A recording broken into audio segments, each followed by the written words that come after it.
एक रात को मैं अपने पति को दूध पिला रही थी। तभी मेरा जवान भतीजा हमारे कमरे में आ गया और इन्हें दूध पीते देख लिया और पूछने लगा, चाचा जी छोटे बच्चों की तरह दूध क्यों पी रहे हो? अगर आप बुरा ना मानो तो क्या आप मुझे भी दूध दे सकती हो? मैंने जैसे ही हाँ किया, वह तुरंत मेरे दोनों मेरा नाम राधा है और यह कहानी मेरी है। एक ऐसी कहानी जिसमें एक युवा लड़की की उम्मीदें, उसकी नाराजगी और अंततः उसकी आत्मखोज शामिल है। मेरी शादी विनोद से हुई थी जब मैं 20 साल की थी। वह मुझसे उम्र में ठीक 20 साल बड़ा था। जब मैंने पहली बार उसे देखा, तभी मुझे समझ में आ गया था कि मैं उसे कभी पसंद नहीं कर पाऊंगी। उसकी उम्र और उसके व्यवहार में कुछ ऐसा था जो मेरे भीतर की किसी अस्वीकार्य भावना को जगा देता था। मुझे उस पर गुस्सा आता था। हर बार जब वह मुझसे बात करता या मेरी ओर देखता, मुझे भीतर से कुछ चुभता महसूस होता था। शादी के समय मुझे उम्मीद थी कि मैं किसी ऐसे व्यक्ति से मिलूंगी जो मेरी उम्र का हो, मेरे जैसा हो और जिसके साथ मैं खुश रह सकूं। पर ऐसा नहीं हुआ। शादी एक सौदा बन गई थी, एक बंधन जिसमें मैं खुद को असहाय महसूस करने लगी थी।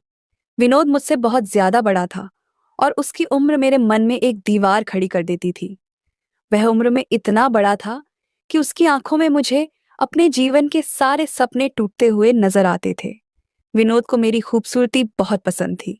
अक्सर वह मेरी सुंदरता की तारीफ करता था, पर मुझे उसकी तारीफों से भी गुस्सा आता था। उसकी तारीफों में एक असहजता थी, जैसे वह सिर्फ बाहरी दिखावे पर फिदा हो और मेरे मन मेरी भावनाओं को समझने में पूरी तरह असमर्थ हो। शादी के कुछ ही दिनों बाद मैंने उसे साफ साफ कह दिया था कि हम दोनों अलग बिस्तरों पर सोएंगे। वह इस बात को मान भी गया, लेकिन उसकी आंखों में जो निराशा थी, वह मुझे और भी बेचैन कर देती थी। शादी के बाद मैंने विनोद को कभी अपने करीब नहीं आने दिया। वह चाहे जितना भी अच्छा बनने की कोशिश करता, मेरी दीवारें इतनी मजबूत थीं कि उसे पास आने का कोई मौका नहीं मिलता। हर रात वह मुझसे दूरी बनाए सोता और मैं भी इस दूरी में सुकून पाती। मुझे लगा था कि शायद यही मेरा जीवन है, एक ऐसा जीवन जिसमें भावनात्मक और शारीरिक अंतरंगता के लिए कोई जगह नहीं है। लेकिन जैसे जैसे समय बीतता गया, मुझे अपनी जिंदगी में एक खालीपन महसूस होने लगा। यह खालीपन सिर्फ भावनाओं का नहीं था, बल्कि कुछ और गहरा था। मुझे एहसास हुआ कि मैं भी किसी की नज़दीकी चाहती थी, किसी का प्यार, किसी का साथ। पर समस्या यह थी कि वह इंसान विनोद नहीं था। मैं अपने बूढ़े पति से संबंध बनाना नहीं चाहती थी और यह बात मुझे अंदर से कचोटती रहती थी। विनोद मेरे जीवन में था, पर वह मेरे मन में नहीं था। मैं अकेले अपनी जिंदगी काट रही थी कि तभी अचानक से एक दिन मेरे जेठ जी का लड़का, यानी मेरा भतीजा, हमारे घर आ गया। उसका नाम अमन था। मैं अमन को पहली बार देख रही थी, क्योंकि जब हमारी शादी हुई थी तब भी वह किसी काम की वजह से नहीं आ पाया था। अमन घर आते ही सबसे मिलने लगा और फिर मुझे भी गले लगाया। पर जैसे ही अमन ने मुझसे बात करने की कोशिश की, वैसे ही मेरे पति गुस्से भरी निगाहों से उसकी तरफ देखने लगे।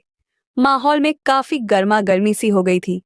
इस माहौल को थोड़ा ठंडा करने के लिए मैंने अमन से पूछा, अरे अमन, अचानक से घर आने का मौका कैसे मिल गया? मैंने इतना पूछा था कि तभी पीछे से मेरी सास की आवाज आई। घर आने का कारण पूछने वाली, तुम होती कौन हो? मेरे बेटे का बेटा है, यहाँ नहीं आएगा तो कहाँ जाएगा? मैंने सासू माँ से कहा कि आप हमेशा मेरी बात का गलत मतलब क्यों निकाल लेती हो?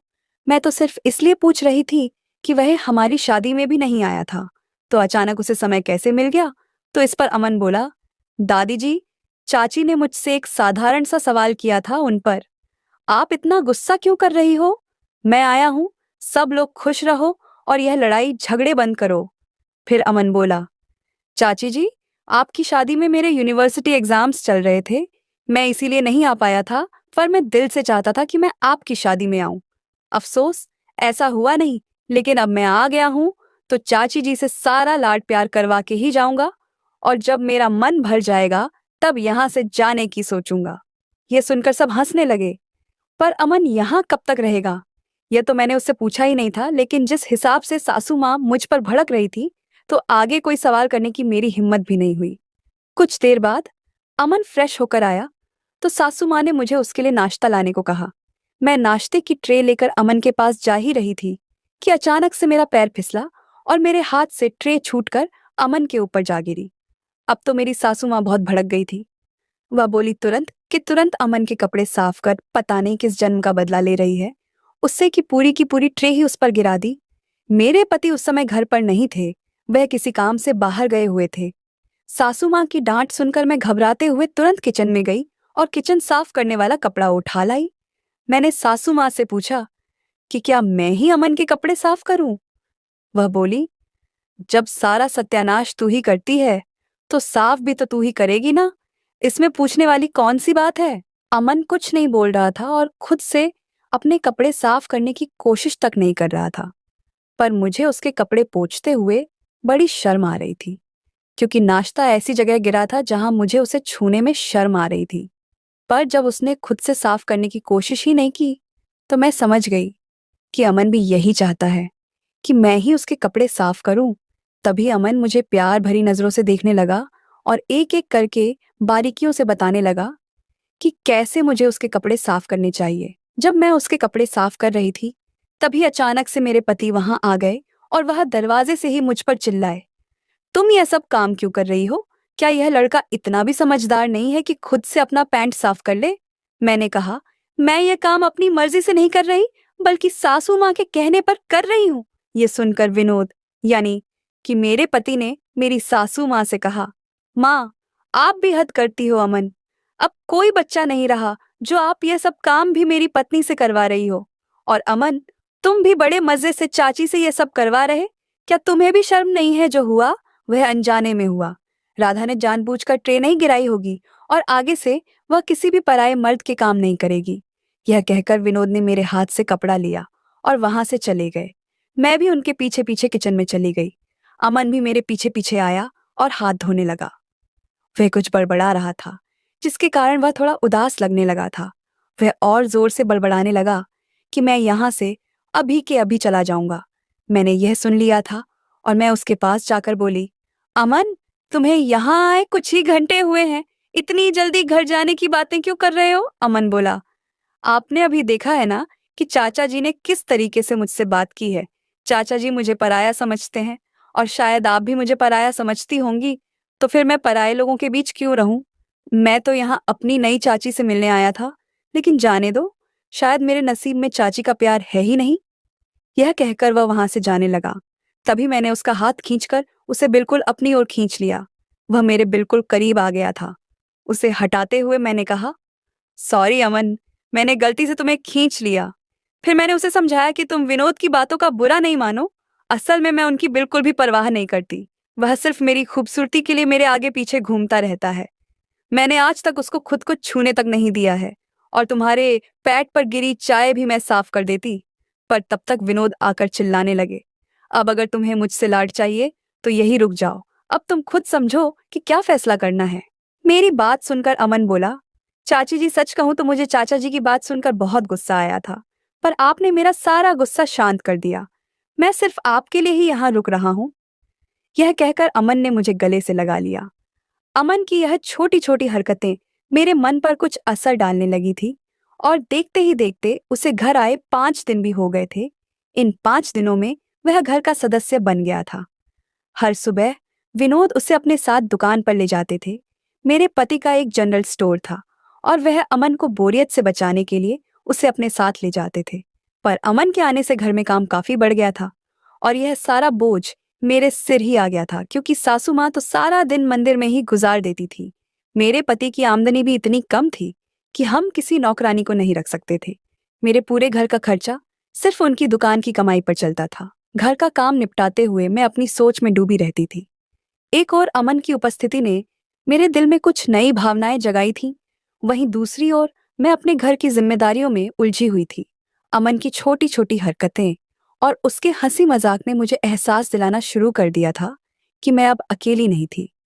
वह अक्सर मेरी मदद करने की कोशिश करता, लेकिन उसकी नजरों में जो अपनापन था वह कुछ अलग ही था। हर बार जब वह मुझे गले लगाता, मेरी धड़कन तेज हो जाती थी। साथ बिताए हर पल में एक अजीब सी नजदीकी महसूस होने लगी थी। एक दिन मैंने अपने पति से कहा कि विनोद, मुझसे अब इतने सारे काम नहीं होते। हर किसी की अपनी अपनी फरमाइश होती है और अब तो एक सदस्य और बढ़ गया है। सासू माँ भी मेरी कोई मदद नहीं करती, तो अब आप ही बताओ कि मैं अकेले सारा काम कैसे करूं? बाहर खड़े होकर सासू माँ ने हमारी सारी बातें सुन ली थी। वह तुरंत कमरे में आई और बोली, क्या अब तू यह चाहती है कि मैं इतने बुढ़ापे में काम करूं? और तू मेरे बेटे के कान क्यों भर रही है? जो बोलना है मुझसे बोल। फिर मेरे और सासू माँ के बीच लड़ाई शुरू हो गई। विनोद ने हम दोनों को शांत किया और बोला, अब माँ काम नहीं कर सकती और मैं घर में नौकरानी नहीं रख सकता, तो जिस व्यक्ति की वजह से काम बढ़ा है वही तुम्हारी मदद करेगा। विनोद ने कहा, अमन अब से दुकान पर नहीं जाएगा, वह यहीं रहकर राधा की मदद करेगा। मेरे पति ने अपनी जिम्मेदारियों से छुटकारा पाने के लिए अपने जवान भतीजे को मेरे साथ घर में अकेले छोड़ने का फैसला सुनाया था। मैंने आगे कुछ नहीं कहा और उनके फैसले को मान लिया। अगले दिन से अमन मेरे साथ रहने लगा और सारे कामों में मेरी मदद करने लगा। नाश्ता करने के बाद सासू माँ मंदिर चली जाती थी और विनोद दुकान चले जाया करते थे। उनके जाने के बाद मैं नाश्ता करती थी। अमन भी मेरे साथ बैठकर ही नाश्ता करता था। सासू माँ और विनोद के जाने के बाद अमन कुछ अजीब हरकतें करने लगता था और जब तक यह लोग घर में होते थे तब तक अमन मुझसे दूरी बना के रखता था। सबके जाने के बाद वह मेरे करीब आने लगता था, पर अच्छी बात यह थी कि सासू माँ कभी भी अचानक घर आ जाती थी, जिससे अमन डर के थोड़ा सा अलग हो जाता था। सबके जाने के बाद वह मुझसे अपने पर्सनल काम करवाता था, जैसे उसकी पीठ पर साबुन लगाना, उसके कपड़े निकाल कर रखना। उसकी हिम्मत इतनी बढ़ गई थी कि वह मुझे यह तक बताने लगा कि मुझे कौन सी साड़ी या किस तरह का ब्लाउज पहनना चाहिए, जबकि मैं उसको नजरअंदाज कर रही थी। एक बार उसने मुझसे नहाने का पानी भरने के लिए कहा। उस दिन मैं सुबह से ही गुस्से में थी। मैंने उसके बाथरूम में बहुत गर्म पानी रख दिया। कुछ देर बाद अमन दौड़ता हुआ सीधे मेरे कमरे में आ गया। उसके शरीर पर केवल एक तौलिया लिपटा हुआ था। उसका शरीर बहुत ही कसा हुआ था। आज मैंने ध्यान दिया था कि वह एक बहुत ही सुंदर और जवान लड़का है। कमरे में आते ही वह उछलने लगा और बोला, चाची जी मेरा यह जल गया है। मुझे पता था कि मैं उसके बाथरूम में बहुत गर्म पानी रख के आई थी, लेकिन नहाने की शुरुआत में कोई अपनी उस जगह पानी डालता है क्या? वह फिर से बोला, चाची जी कोई क्रीम हो तो प्लीज लगा दो, मुझे बहुत जल रहा है। और इतना कहते हुए वो मेरे बिस्तर पर बैठ गया। मैंने पूछा, कहाँ जलन हो रही है? तो उसने अपने जांघ की तरफ इशारा किया, तो मैं थोड़ी घबरा सी गई। मैंने सोचा कि मुझसे गलती हो गई। मुझे बाथरूम में इतना गर्म पानी रखना ही नहीं चाहिए था, लेकिन उससे भी तो यह देख लेना चाहिए था कि पानी ज्यादा गर्म है या ठंडा। उस समय लाज और डर की वजह से मैंने धीरे धीरे उसके पैर पर से तौलिया हटाना शुरू किया। उसका पैर घुटने के ऊपर तक जला हुआ था। उस जवान लड़के को यूं छूने में मुझे बहुत लाज आ रही थी। तौलिया हटाने से पहले मैंने अमन की तरफ एक नजर डाली। उसकी शैतानी नजरें देखकर मैं वहां से हट गई और मैंने उससे कहा, अमन तुम झूठ बोल रहे हो, ये सब तुम्हारा नाटक है ना? इस पर वह बोला, चाची मैं तुमसे सच सुनना चाहता था कि क्या तुमने जानबूझकर मेरे लिए गर्म पानी रखा था? मैं इतना भी बेवकूफ नहीं हूं कि बिना पानी देखे नहाने बैठ जाऊं। मैं तो बस यह जानना चाहता था कि तुम्हारे मन में मेरे लिए गुस्सा है या चिंता। मैं तो अपनी चाची के साथ छोटा सा मजाक कर रहा था। अमन की यह बात सुनकर मुझे उस पर बहुत गुस्सा आया।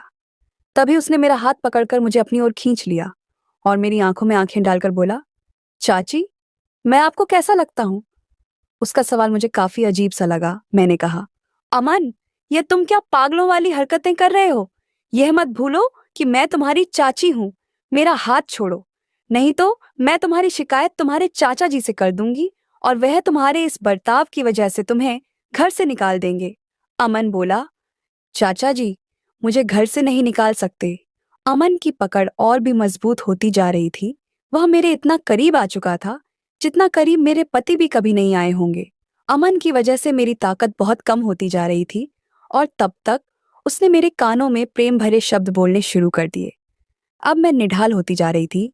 अमन की हरकतों ने मुझे अंदर तक हिलाकर रख दिया था। उसने मुझे एक ऐसे मोड़ पर ला खड़ा किया था जहां मैं खुद को बहुत कमजोर और असहाय महसूस कर रही थी।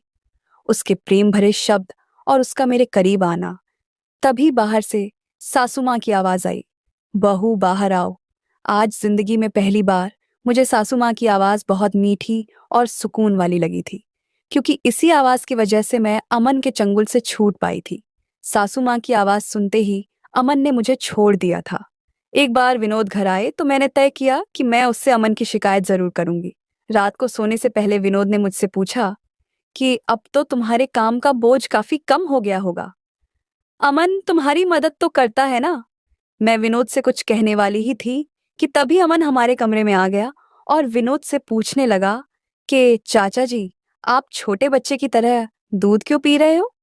इस पर मैं बोली कि तुम्हारे चाचा जी को कैल्शियम की कमी है, इसीलिए वह रोज रात को दूध पीते हैं। तुम्हें इससे कोई परेशानी है क्या? यह रात का समय हम दोनों पति पत्नी के लिए है। तुम हमारे बीच मत आओ। कमरे की लाइट बंद कर दो और यहाँ से जाओ। इतना कहकर मैंने अमन को अपने कमरे से बाहर निकाल दिया। अभी अभी जो मैंने पति पत्नी के प्रेम के बारे में कहा था, उसे विनोद के चेहरे पर एक मुस्कान आ गई थी। वह मुझे बहुत प्यार से देखने लगा था। मैं उसके पास जाकर बहुत प्यार से उसको दूध पिलाने लगी। दूध पीते पीते विनोद ने मेरी गोद में ही सो गए। दूसरे दिन सुबह ही उठकर मैं किचन में जा रही थी कि तभी अचानक से अमन ने मेरा हाथ पकड़कर अपने कमरे में खींच लिया। उसने मुझे बहुत कसकर पकड़ रखा था। उसकी यह घटिया हरकत देखकर मैंने कहा, अमन, ये क्या बदतमीजी है। अगले 5 सेकंड में अगर तुमने मेरा हाथ नहीं छोड़ा तो मैं जोर से चिल्लाऊंगी, चाचा जी को बुला लूंगी। अमन बोला, चाची, तुम माइक लेकर भी बुला लो, तब भी चाचा जी नहीं उठने वाले, क्योंकि उनकी पत्नी ने उन्हें नींद की दवा मिला हुआ दूध जो पिलाया था, इसीलिए वह नहीं उठने वाले। अमन की यह बात सुनकर मैं हैरान रह गई। उसने अपने मोबाइल में मुझे एक वीडियो दिखाया और बोला, यह देखो चाची जी, मैंने तुमको दूध में नींद की दवा मिलाते देख लिया है, और सिर्फ यही नहीं, मैंने तुम्हारी और भी हरकतों के वीडियो बनाए हैं, और अगर चाचा जी ने यह सारी वीडियो देख ली तो आपका क्या होगा। यह कहकर वह अपनी शैतानी हंसी हंसने लगा। विनोद मेरे पास ना आए, इसीलिए मैं चुपके से उनके दूध में नींद की दवा मिला देती थी। उस वीडियो को दिखाकर अमन मुझे ब्लैकमेल करने लगा था और इसी बहाने मुझसे नजदीकियां बढ़ाने की कोशिश करने लगा था। अमन को मैं अच्छा समझती थी, पर वह तो बहुत ही चालाक था। अब अमन से मीठी मीठी बातें करने के अलावा मेरे पास और कोई रास्ता नहीं था। इसीलिए मैं उसके गले में हाथ डालकर खड़ी हो गई और बोली, अरे अमन, मैं तो बस मजाक कर रही थी। जब से तुम यहाँ आए हो तब से मैं तुम्हारे करीब आना चाहती थी, पर मौका नहीं मिल पा रहा था, और आज देखो कितना अच्छा मौका मिल गया है। मैं उससे इतने प्यार से बातें कर रही थी कि उसे मेरी बातों पर यकीन हो गया था। वह बोला, चाची जी, मुझे भी बच्चों की तरह दूध पीना है। क्या आप मुझे भी बच्चों की तरह दूध पिलाओगी? मैंने कहा, हाँ, क्यों नहीं। और इतना कहकर मैंने उसे दूध पिलाना शुरू कर दिया। दूध पीते वक्त जब अमन ने मुझे इधर उधर छूना शुरू किया, मेरा दिल तेजी से धड़कने लगा। मैंने तुरंत अपनी जगह से हटने की कोशिश की, लेकिन उसने मुझे और करीब खींच लिया। अमन, ये क्या कर रहे हो?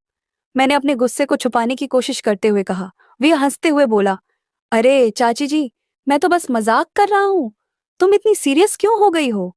मुझे समझ में नहीं आ रहा था कि मैं क्या करूं। एक तरफ मुझे उसकी हरकतों पर गुस्सा आ रहा था, दूसरी तरफ मैं जानती थी कि अगर मैंने विनोद को इस बारे में बताया तो वह शायद मुझे ही गलत समझेगा। मैंने खुद को संभालते हुए कहा, यह मजाक नहीं है, मुझे यह बिल्कुल पसंद नहीं है। उसने मेरी बातों का मजाक उड़ाते हुए कहा, अगर तुम्हें पसंद नहीं है तो मैं तुमसे दूर रहूंगा, लेकिन याद रखना, मैंने तुम्हारे कुछ वीडियो बनाकर रखे हैं। उसके चेहरे पर एक शैतानी मुस्कान थी और वह जानता था कि वह मुझे डराने में सफल हो रहा है। कुछ देर बाद मैं उसके कमरे से बाहर आ गई। अगले दिन विनोद फिर से अमन को अपने साथ दुकान पर ले जाने लगे, पर मुझे अमन पर बिल्कुल भी भरोसा नहीं था। अगर उसने गलती से भी विनोद के सामने मुंह खोल दिया तो मेरे ऊपर आफत आ जाएगी। उन दोनों की दुकान पर जाने के कुछ समय बाद ही मैं भी हमारे दुकान पर पहुंच गई, क्योंकि मुझे अमन पर नजर रखनी थी। जब मैं दुकान में पहुंची तो मुझे वहां कोई नहीं दिखा, तो मैं दुकान के अंदर तक चली गई। अंदर मुझे एक तहखाना दिखा जिसे मैंने पहले कभी नहीं देखा था, लेकिन मुझे अंदर से किसी की आवाज आ रही थी। सीढ़ी ना होने के कारण मैं अंदर नहीं जा पा रही थी, इसीलिए मैं कान लगाकर सुनने लगी। अंदर से मुझे विनोद और अमन की आवाज सुनाई दी। विनोद अमन से पूछ रहा था कि आखिर कब तक होश आएगा, जल्दी से इसका इलाज कर और अपने पैसे लेकर इस लड़की के साथ यहां से निकल जा। मैंने सोचा, ये लोग कौन सी लड़की की बात कर रहे हैं। तभी मैंने अमन को बोलते सुना। वह विनोद से पूछ रहा था कि तू इस लड़की का चेहरा मुझे क्यों नहीं दिखा रहा है, और ये लड़की है कौन। उसके सवाल पर विनोद ने उसे डांट कर चुप करवा दिया। अमन ने मेरे बारे में मेरे पति से कुछ कहा होगा, ऐसा तो मुझे नहीं लग रहा था। तभी मुझे अंदर से उनके बाहर निकलने की आवाज आने लगी। मैं तुरंत दुकान से घर की तरफ भागी और घर पहुंचते ही मैंने प्लान बनाया कि रात में विनोद को नींद की दवा दिए बिना मैं अमन के कमरे में जाऊंगी और अमन पर मेरे साथ जबरदस्ती करने का आरोप लगाऊंगी। इस सब के बाद विनोद अमन को हमेशा के लिए घर से निकाल देगा। शाम को जब विनोद घर आए तो मैंने उनको सासू माँ के कमरे में जाते हुए देखा। उनके कमरे में जाते वक्त मुझे विनोद के चेहरे पर चिंता दिखाई दे रही थी। जैसे ही वह अंदर गया तो मैं दरवाजे पर कान लगा के उन लोगों की बातें सुनने लगी। विनोद माँ से कह रहा था, माँ तुम मुझे दिन भर से इतने कॉल क्यों कर रही हो? ऐसा कौन सा भूकंप आ गया है सासू? माँ बोली, अब इसे भूकंप नहीं तो और क्या कहेंगे कि तेरी शादी को पूरा 1 महीना होने वाला है, पर तेरी बीवी ने अभी तक कोई खुशखबरी नहीं सुनाई है। तू मर्द है या फिर कुछ और? अगर वह जल्दी प्रेग्नेंट नहीं हुई तो? सासू माँ कुछ बोलती, तभी पीछे से अमन ने चाची कहकर आवाज दी। अमन की आवाज सुनकर सासू माँ चुप हो गई। अपने प्लान के मुताबिक मैंने रात को विनोद को नींद की दवा नहीं दी और जैसे ही विनोद सोने गए वैसे ही मैं अमन के कमरे में चली गई और उसे प्यार से गले लगा लिया। मैंने उससे कहा, मैंने तुमसे जो वादा किया था वह मैं निभा रही हूं, अब मैं तुम्हारी हूं। जैसे ही अमन मेरे करीब आने लगा वैसे ही मैं जोर जोर से चिल्लाने लगी, बचाओ, कोई तो बचाओ। मेरी आवाज सुनकर विनोद भागता हुआ वहां आया। तब मैंने विनोद से कहा कि देखो, तुम्हारे भतीजे ने मेरे साथ जबरदस्ती करने की कोशिश की है, इसको तुरंत घर से बाहर निकाल दो। विनोद मेरे करीब आए और मुझे एक थप्पड़ लगाया और बोला, अमन ने मुझे दोपहर में सब बता दिया था। मुझे पता चल गया था कि तुम मुझे नींद की दवाइयां दे रही हो। अब मैं और अमन दोनों ही तुम पर प्यार की बारिश करेंगे। ऐसा कहते ही वह दोनों मुझ पर टूट पड़े। तभी बाहर से पुलिसमैन की आवाज आने लगी। कुछ ही देर में पुलिस कमरे के अंदर आ गई। मुझे पहले से ही अमन पर शक था। उस शाम को सासू माँ और मेरे पति की बातें सुनकर तो मैं और भी परेशान हो गई थी कि वे दोनों मुझे जल्दी से जल्दी प्रेग्नेंट करके मुझसे कौन सा फायदा लेना चाहते हैं। लेकिन मुझे यह जरूर पता था कि इस घर में मेरी जान को खतरा है, इसलिए मैंने पहले ही पुलिस को फोन कर दिया था। पुलिस ने उन दोनों बदमाशों और सासू माँ को गिरफ्तार कर लिया। फिर मैं पुलिस के साथ हमारी दुकान पर पहुंच गई और वहां हमें एक सोई हुई लड़की मिली और उसका चेहरा पूरी तरह ढका हुआ था। मैंने जैसे ही उस लड़की के शरीर से कंबल हटाया, मेरे पैरों तले जमीन निकल गई, क्योंकि वह लड़की कोई और नहीं बल्कि मेरी डॉक्टर बहन थी।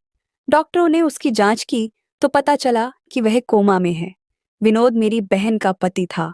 उनकी शादी के कुछ दिनों बाद ही विनोद ने आरोप लगाया था कि मेरी बहन भाग गई है। बड़ी बहन के भागने की वजह से मेरी जिंदगी बर्बाद हो गई, ऐसा कहते हुए विनोद ने मेरे पिता से मेरी मांग की थी। जब पुलिस ने विनोद का बयान दर्ज किया तो पता चला कि उस बदमाश पुड़िया ने मेरे पिता की जायदाद हड़पने के लिए मेरी बहन पर बहुत जुल्म किए थे, लेकिन उसने यह कहकर उन बदमाशों से खुद को छुड़ाने की कोशिश की थी कि मैं उनकी सौतेली बेटी हूं और सारी संपत्ति मेरी छोटी बहन के नाम पर है।